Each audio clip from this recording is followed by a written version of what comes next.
Tin Woodman. Oh, will somebody please oil me? Oh, no, that's better. Hello there. I'm the Tin Woodman of Oz and Emperor of all the people in the Winkie country. I'd like to tell you a story of a wonderful adventure which befell me and some of my good friends in Oz. It all began on the day the Royal Convocation and Convention of Oz was held in my castle. You see, this honor was traded about. Sometimes the Royal Convocation and Convention was held in the Emerald City, sometimes in the castle of the Scarecrow, and sometimes in the royal lair of the Cowardly Lion. This day was my turn, and I was greatly honored, as all of the notables of Oz were present in my great hall. Ozma was there, and Dorothy, and Toto, of course, and the Scarecrow, and the Cowardly Lion, all the famous people that you know so well.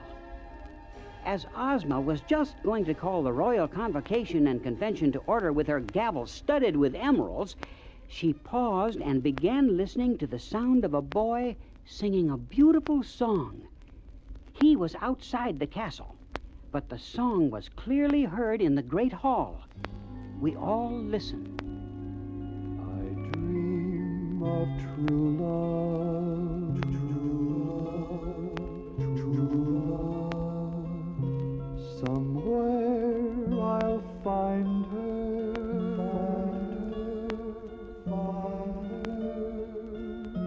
I hope that someday my dream comes true.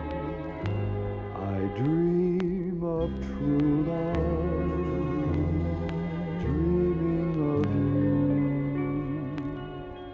I keep on wandering, wandering. I wander here,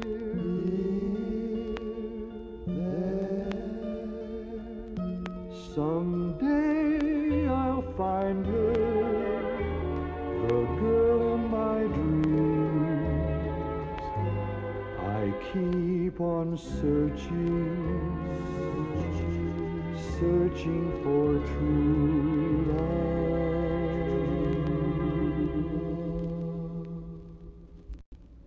When the song was over, there was a big sigh from the crowd in my great hall, and finally Ozma spoke. That was a lovely, sad song. Bring the young man into the hall. I would like to talk to him. And so it was done. The boy brought before Ozma was about 16 and dressed in a strange but colorful way. On his head was a tall, pointed hat with bells all around it. On his back, he carried a little knapsack, and on his feet were stout walking shoes with pointed toes. He bowed low before Ozma. Rise, young man, and tell me who you are and whence you come. I am known as Wooth the Wanderer, and I have come through many travels and by roundabout ways from my former home in a far corner of the Gillikin country of Oz. To wander from one's home is to encounter dangers and hardships. It is true, but I must find the girl in my song. I cannot stop looking, and therefore I cannot stop wandering. You have never seen this girl except in your dreams? Never.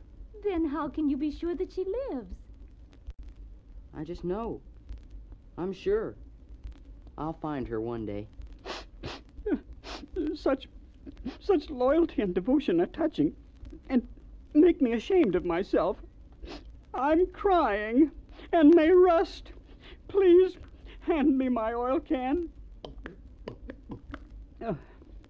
Oh, Emperor of Tin, why should you be ashamed of yourself? Because I deserted the girl that I love. Why would you do a thing like that? Oh, it's a long story. Tell it to the boy, and to all of us, Tin Woodman. Perhaps we can find a way to help you both. I was not always made of tin. For in the beginning, I was a man of flesh and bone, and lived in the Munchkin country of Oz. I was a wood chopper by trade. I lived in a little hut by the edge of the forest, and my life was one of much content, until I fell in love with a beautiful Munchkin girl whose name was Nimi Ami. She was the most beautiful girl I had ever seen. But she was obliged to work from morning till night for the old witch of the East, scrubbing and sweeping her hut and cooking her meals and washing her dishes. She had to cut firewood, too, until I found her one day in the forest and fell in love with her. After that, I always brought plenty of firewood to Nimiami, and we became very friendly. Finally, I asked her to marry me, and she agreed to do so. But the witch happened to overhear our conversation, and it made her very angry, for she did not wish her slave to be taken away from her. So she enchanted my axe so that it slipped and cut off my right leg.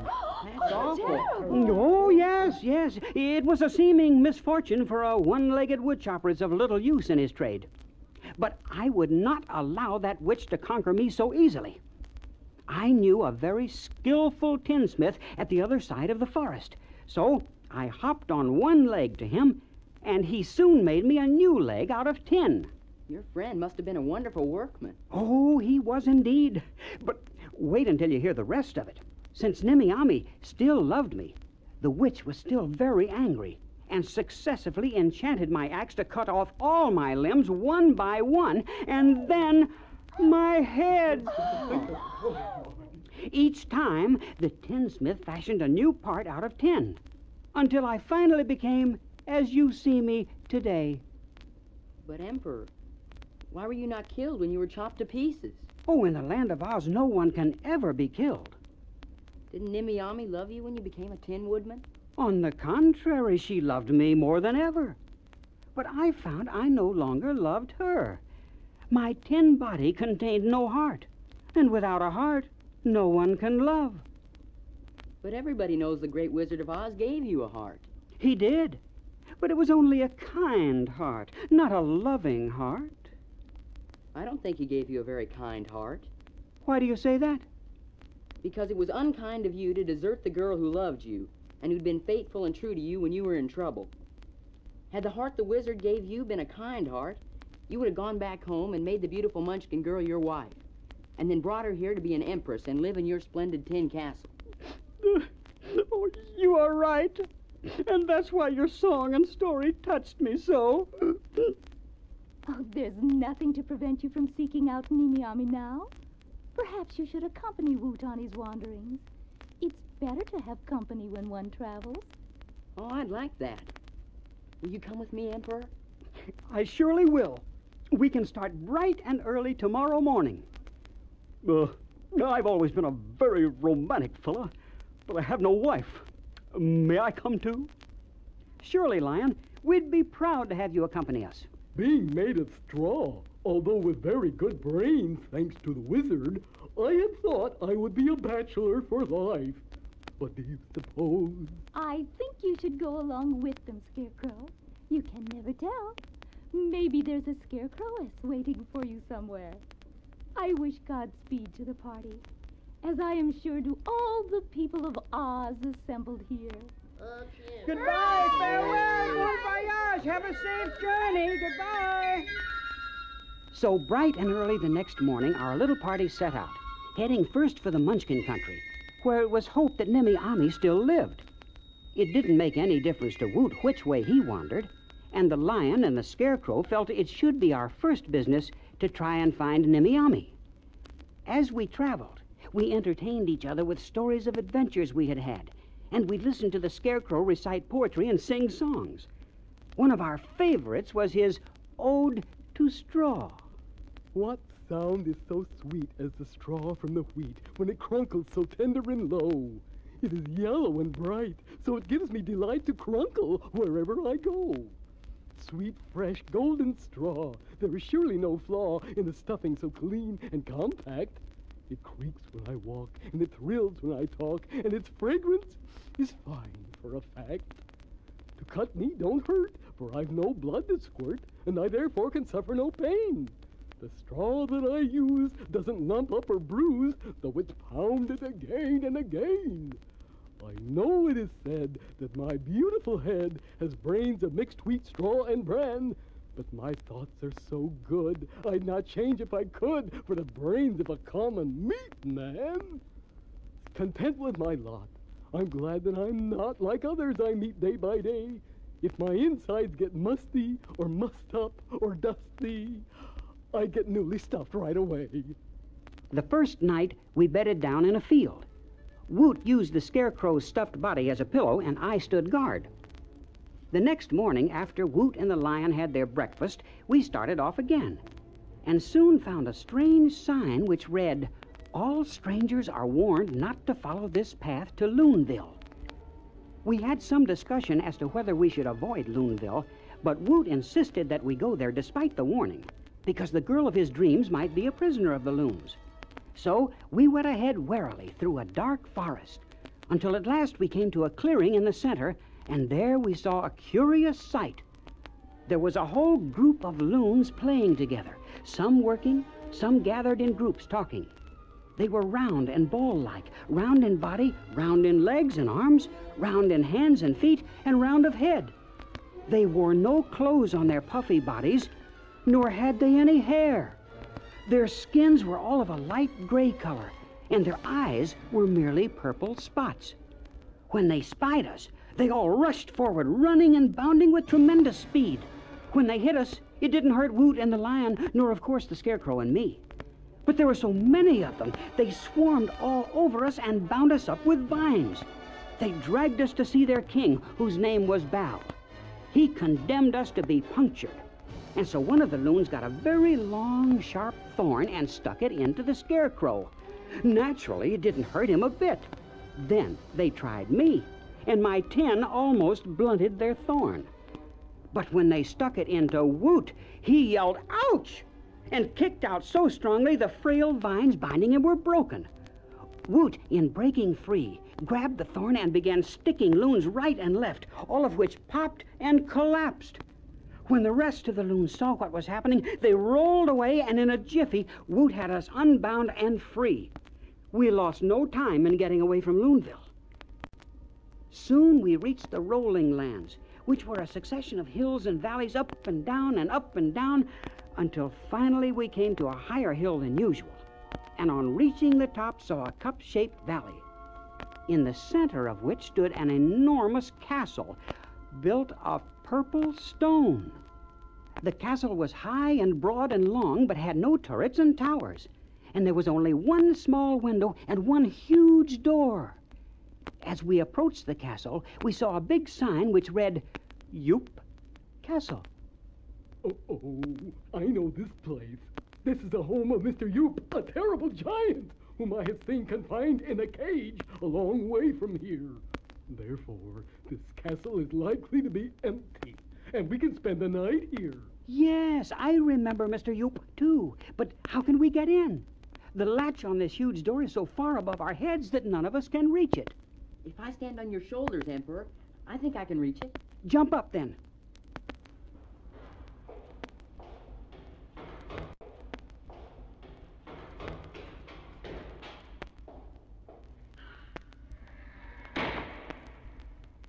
Since the latch is on the outside, we're trapped in here now.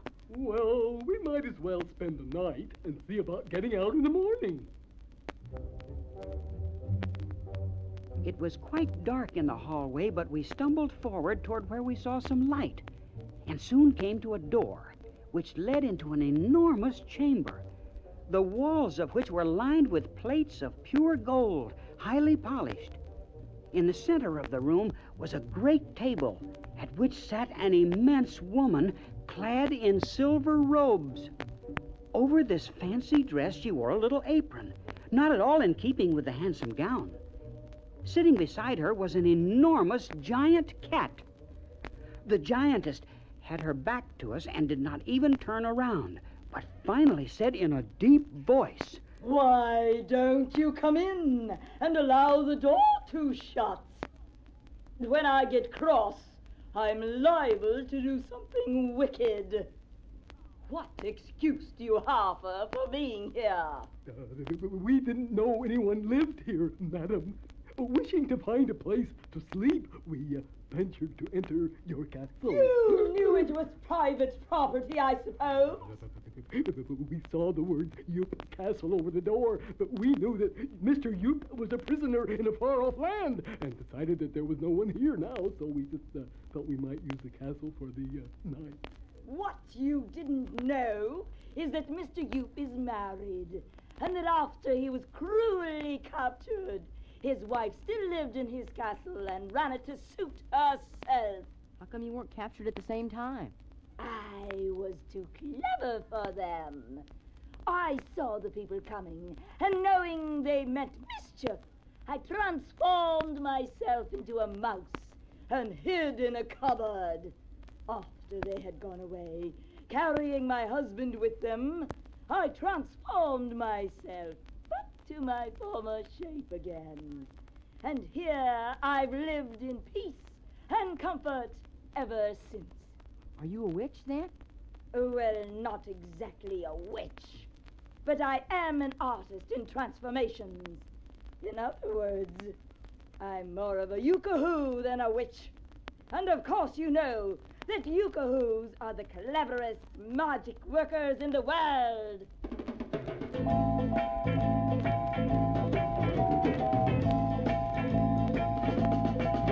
I'm Mrs. Yoop, a yucahoo, a yucahoo, that's hoo-hoo-hoo.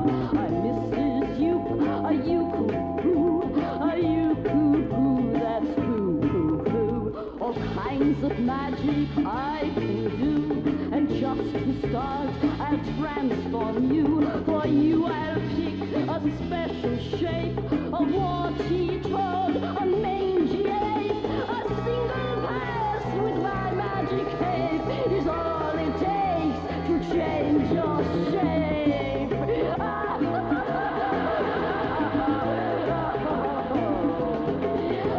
Mrs. Yoop, a yucahoo, a yucahoo, that's hoo-hoo-hoo.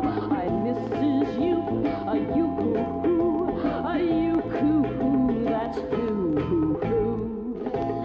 Who am I? Why, I'm Mrs. Yoop. I said Yoop, of course. Yes, Mrs. Yoop.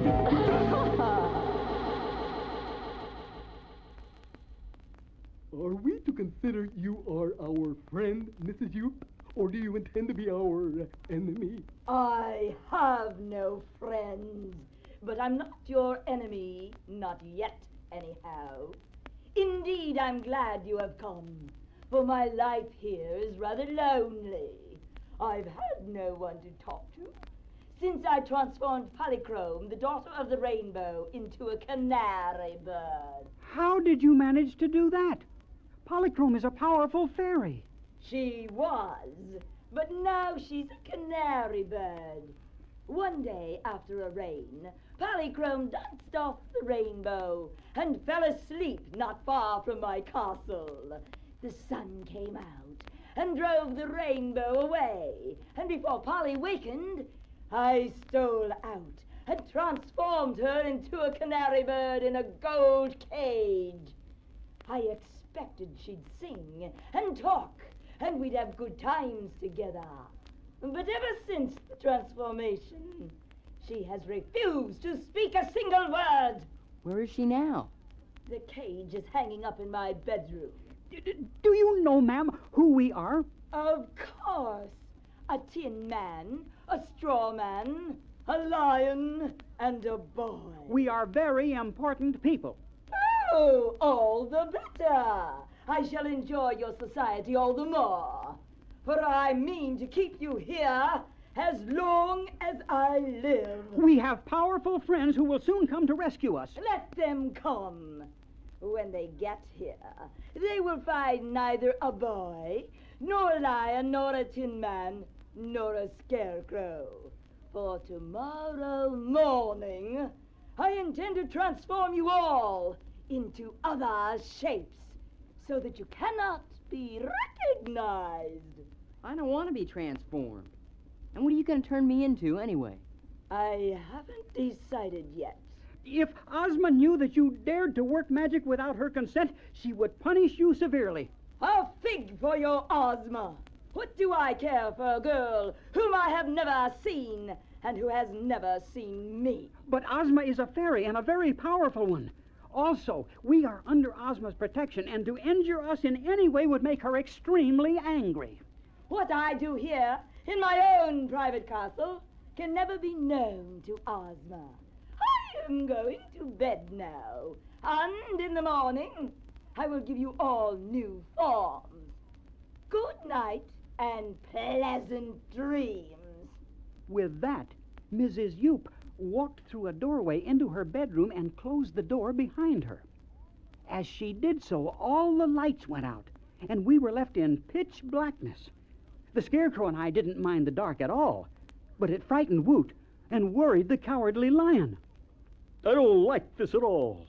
I don't want this big lady, this here Yookahoo fooling around with me. I don't either. Can't we escape? Can we send a message to Ozma? We're locked in, and we'll just have to wait until morning. Perhaps with our brains, we can find a way to outwit Mrs. Yoop before she does any harm to us. But the Scarecrow was wrong. For in the morning, even before she had had her breakfast, Mrs. Yoop worked her Yookahoo magic on all of us. First, she turned me into a tin owl, saying that I was a very solemn person. Then she turned the Scarecrow into a small brown bear, but stuffed with straw. Then she turned the Cowardly Lion into a mouse, saying that he had about as much courage as a little pitiful mouse. Finally, she turned Woot into a green monkey. Then she went into her bedroom and brought out Polychrome in her golden cage. Polychrome, permit me to introduce to you a green monkey, which used to be a boy called Woot, and a tin owl, which used to be a Tin Woodman, a mouse, which used to be a Cowardly Lion, and a straw-filled brown bear, which used to be the Scarecrow of Oz. Are you really my old friend, the Scarecrow? Oh, that's the first time she has spoken since I transformed her. I am really your old friend, but you must pardon me for appearing just now in this brutal form. I am a bird, as you are, dear Polly. But alas, a tin owl is not as beautiful as a canary bird. Little much like being a mouse. And I hate being a green monkey. How dreadful it all is. Couldn't you manage to escape from this terrible Yookahoo? No, they can't. You are all helpless and in my power. So you may as well make up your minds to accept your fate and be content. I am now going out for my morning walk. Open!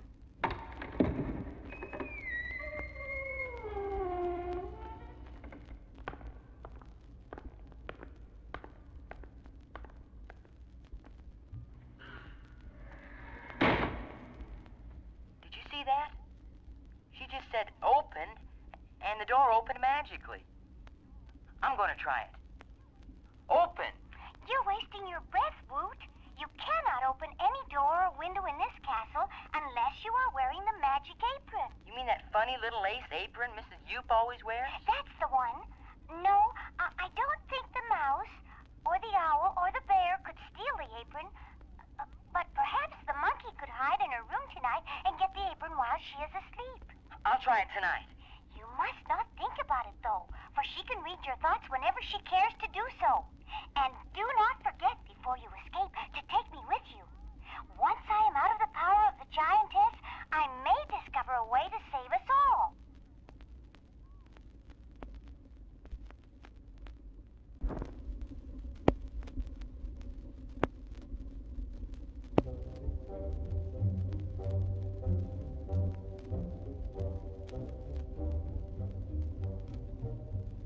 As soon as Mrs. Yoop was in bed, the lights all went out. But Woot the monkey had hidden himself under her bed. When he heard the giantess snoring, he crept out and found the magic apron on the bedpost. He tied it around his own waist, then, climbing onto a chair, he reached up and got Polychrome's cage. As he reached the door, he said, "Open," in a very small voice, and the door swung open with a loud squeak. This awakened Mrs. Yoop, and she jumped out of bed with a howl of rage, only to have the door slam in her face, imprisoning her in her own bedroom. A moment later, we were before the great door of the castle, which swung open easily at Woot's command, and we all rushed out into the fresh night air and away from the castle as fast as we could.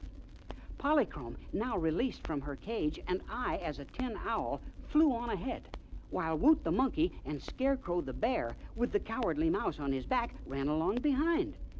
After we had put many miles between us and Mrs. Yoop's castle, we sat down in a clearing of the forest to decide what we could do to get our rightful shapes back.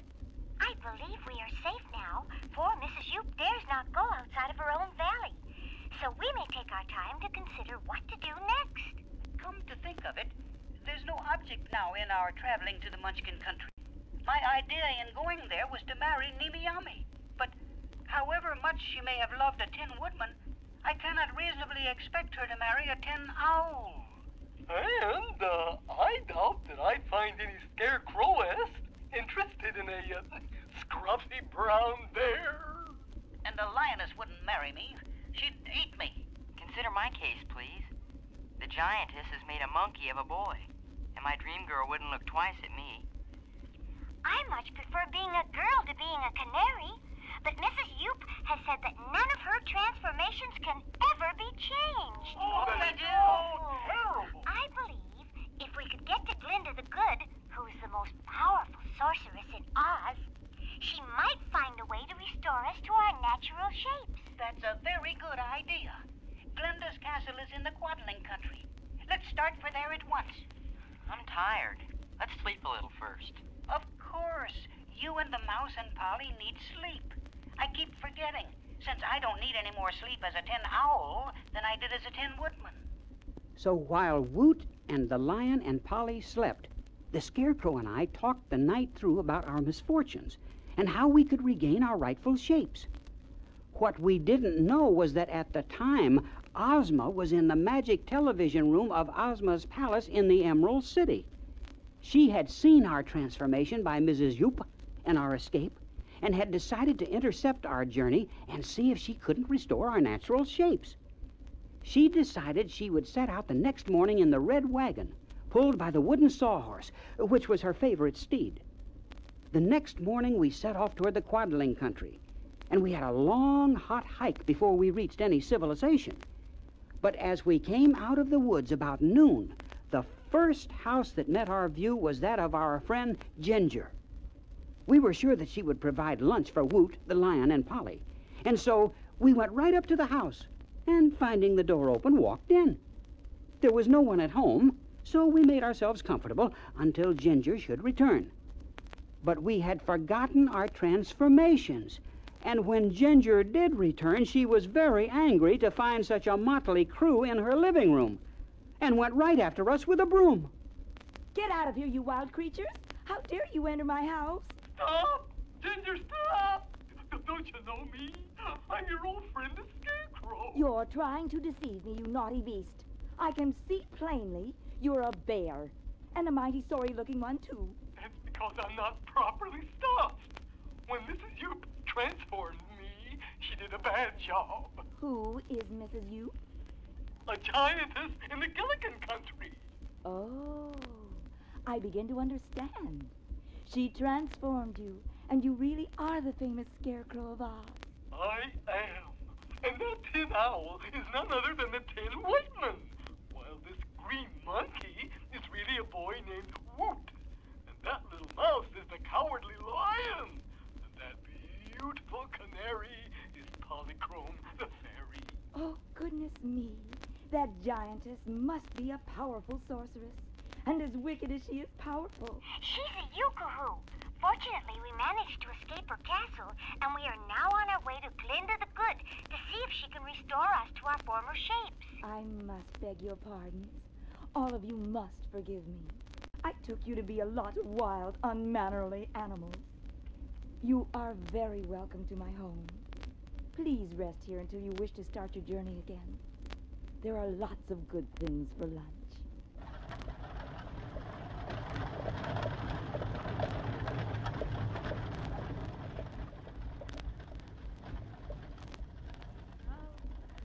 Look, it's Ozma in the red wagon, pulled by the wooden sawhorse. Hello, all my good friends. I've been watching you in the magic television set. And when I saw the terrible spells Mrs. Yu put on you, I came at once to see if I could help. I'm not sure my magic will be able to restore every one of you, because your transformations are of such strange and unusual character. However, I am sure I can restore the Scarecrow to his original shape. He was stuffed with straw from the beginning, and even the Yookahoo magic could not alter that. So I feel confident I can make a man of the bear again. Hurrah! As for the Tin Woodman, his case is much the same. I can restore him. That's a great relief. May I be next, Ozma? Oh, your case is different. I shall have to experiment on you, and I may fail in my attempts. I trust you, Ozma. Please try.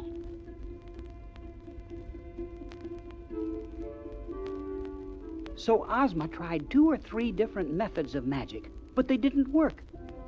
Finally, however, she experimented in a different way. She transformed the canary into a dove, then transformed the dove into a speckled hen, then changed the speckled hen into a rabbit, and then the rabbit into a fawn. And at last, after mixing several powders and sprinkling them on the fawn, the Yookahoo enchantment was suddenly broken, and suddenly before us stood one of the daintiest and loveliest creatures in any fairyland in the world. That left Woot as a green monkey and the Cowardly Lion as a mouse. Ozma explained sadly that since they were flesh and blood, not tin or straw or a fairy like Polychrome, that the problem was much more serious. In order to regain their natural forms, they must exchange their present forms with someone else in Oz. And who would want to be a green monkey or a mouse? Finally, the Scarecrow's brains began to percolate, and he had a brilliant idea. Mrs. Yoop could become a green monkey, and her giant cat could become a mouse. So Ozma set to work. First, she dropped some magic powders into boiling water. Then she poured the brew onto a platter. It dried quickly and became like a silver, reflecting everything. As Ozma waved her wand over the platter, suddenly the interior of Mrs. Yoop's castle could be seen, with Mrs. Yoop sitting there, her cat by her side. Presently, the form of the giantess and her cat began to shrink and change, and Mrs. Yoop was gradually changed into a green monkey and her cat into a tiny mouse. When we all looked up from the platter, we found Woot and the Cowardly Lion by our sides. Boy, oh boy, oh boy. How can I ever thank you, Ozma? It was really hateful to be a green monkey, but I'll be a better boy for the experience. Oh, you may visit my palace anytime you like, and I will introduce you to Ocho the Munchkin and Button Bright, 2 nice boys. Yeah, Ozma. How can I ever thank you?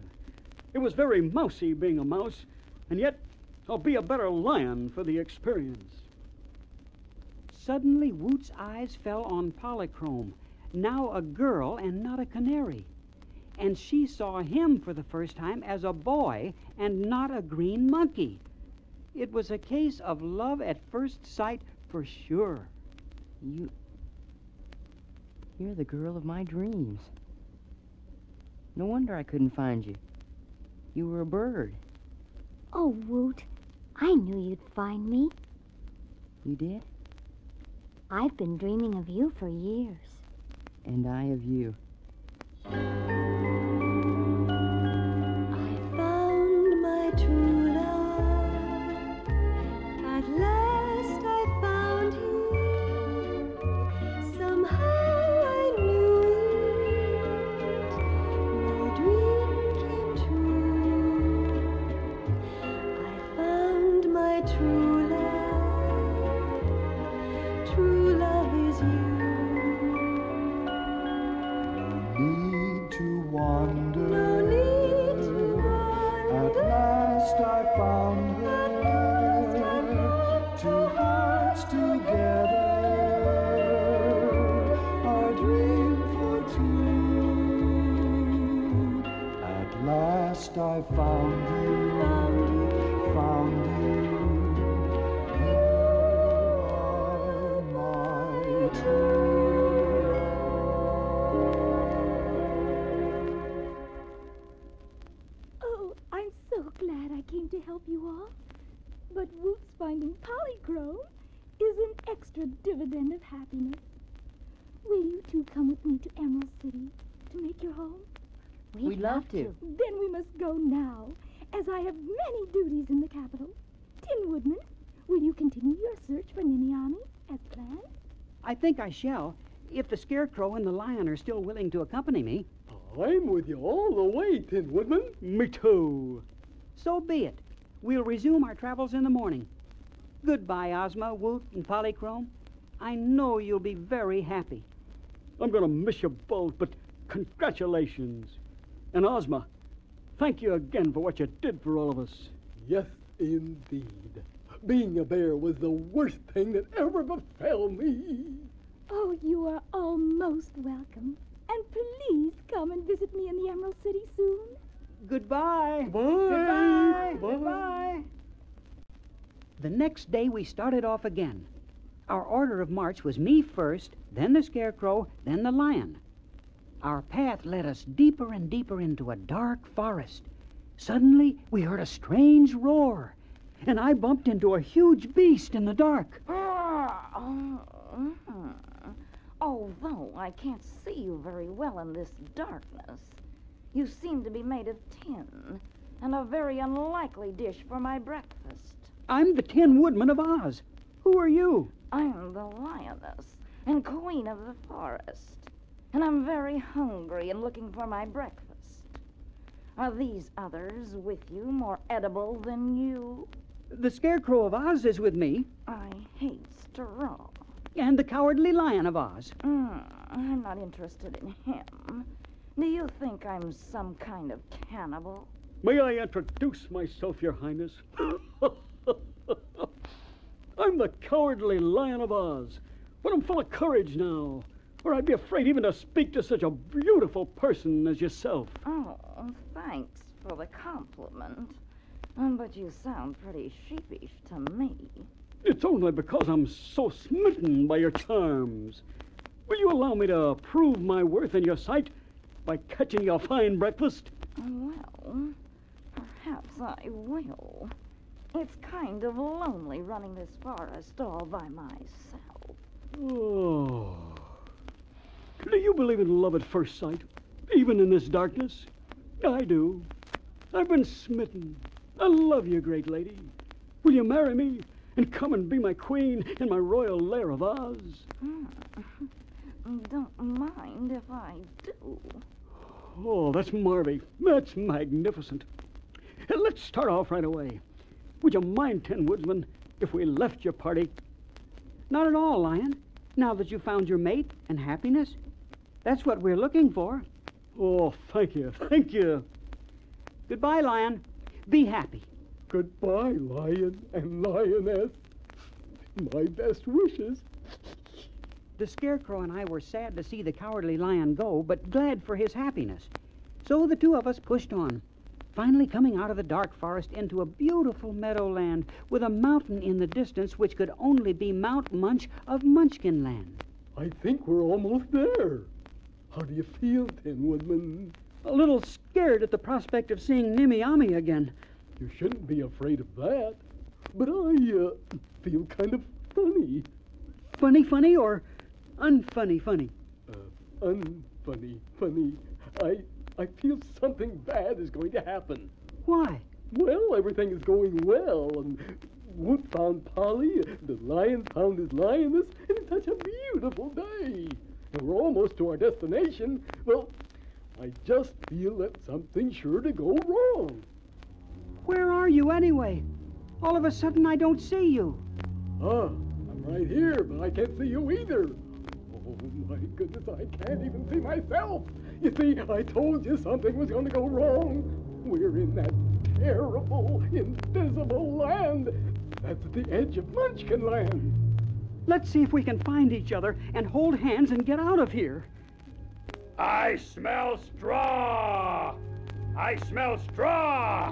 And I'm a hippo giraffe who loves straw and eats all he can find. I want to eat this straw. Where is it? Where is it? It's away over that way. I think it's over this way. Aha! But you're a terrible tin thing. I can't eat tin. I want straw. Where is it? I took hold of the Scarecrow's hand, and we ran as fast as we could, and suddenly we were out of the invisible land just as quickly as we had entered it. But now that we could see again, there was another obstacle to our reaching Munchkin Land. It was a deep and impassable crevice. Suddenly, we heard a fierce growl, and out of the invisible land marched a huge beast with a thick, leathery skin and a surprisingly long neck. Oh, dear me.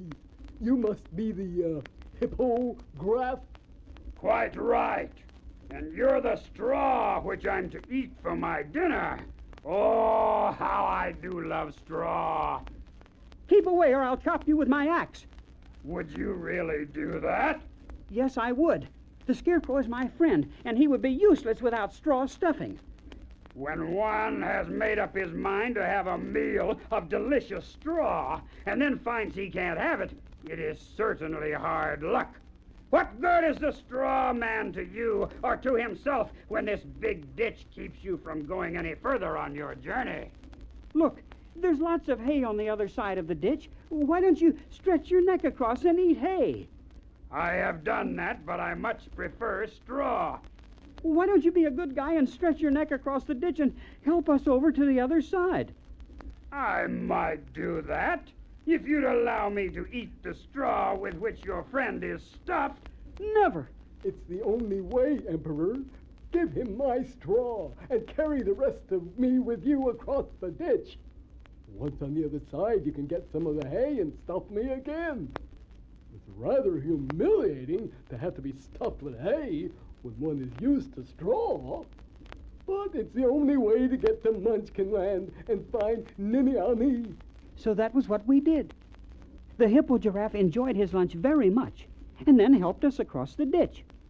Once on the other side, I quickly cut enough hay to stuff the Scarecrow again, and we went on our way up the slopes of Mount Munch. Far off in the distance, we saw a small castle glittering in the sun. As we came closer, we could see that it was made all of tin, like my own castle in the Winky Country. Marching back and forth in front of the castle was a tin man like myself, but a soldier, not a woodman. He carried a huge, wicked-looking tin sword. We walked up to him and saluted. "Good morning, sir. Could you direct me to the home of Nimmy-Ammy?" Who are you? "I'm the Tin Woodman of Oz, and this is my friend, the Scarecrow of Oz." Well, then you're the man I'm guarding Nimmy-Ammy from. At last you're here so I can kill you. With that, the soldier lashed out at me with his terrible sword. I defended myself as best I could with my axe. It was a terrible fight, and a noisy one. During the heat of it, I heard a cry from the tin castle and looked, and there was Nimmy-Ammy at the window crying, "Help me, Tin Woodman! Save me!" With that, I began fighting with a fury I did not know I possessed, and soon had the soldier at my mercy. I didn't kill him, for I don't believe in killing, but I securely bound him to the gate of the castle and then rushed inside. Oh, Tin Woodman, you've come at last. It's been so long and so lonely being a prisoner. I love you, Nimmy-Ammy. Will you marry me? Oh, yes, yes. Who is that tin soldier outside, and why was he holding you prisoner? His name is Captain Fighter, and it's partly my own fault that he exists. After you left me, Tin Woodman, I mourned you so and missed you so much that I did a foolish thing. I asked the tinsmith who helped you to make me a man of tin like you. I was going to run away from the evil witch with this new man of tin. The plan succeeded, except except for one thing. Just as we were making our escape, the witch caught sight of us and put 2 thoughts into the soldier's head. Only 2. The first, that he should keep me prisoner, and the second, that he should kill you, Tin Woodman. He almost did. If I hadn't heard you cry out, I think he would have killed me. I think you should have killed him. No, we will take him as our prisoner to the Emerald City, where perhaps Ozma can put some better thoughts into his head. I think we should start for the Emerald City at once. But you haven't found a scarecrowess. Perhaps I'm fated to remain a bachelor.